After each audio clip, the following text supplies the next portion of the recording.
詠春大師打女人判監，仲怒罵法官。葉問入室弟子詠春教練梁挺，琴日提早1個鐘去法院，仲有好朋友前廉署執行副處長徐家傑陪同。裁判官話女事主雖然有抑鬱症，但作供誠實可信。事發後第2晚先報警，亦都冇唔妥。反而梁挺嘅證供唔可信，女事主咁激動仲企圖自殺，冇理由唔叫白車。梁挺認為責無之人唔報警係荒謬唔合理，又質疑佢戶口有5萬蚊，點解唔一早開足額嘅支票滿足女事主？認為佢講大話。梁挺立即暗罵 bullshit， 要求律師澄清，但律師就叫佢收聲。到定罪嗰陣，又話我要同法官講。一宣布判監2個月，佢大嗌 objection， 用英文話裁判官乜都唔知，又判錯。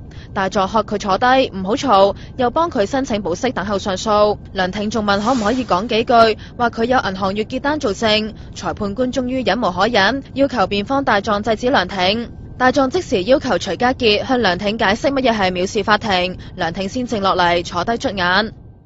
佢獲准以5000蚊保釋。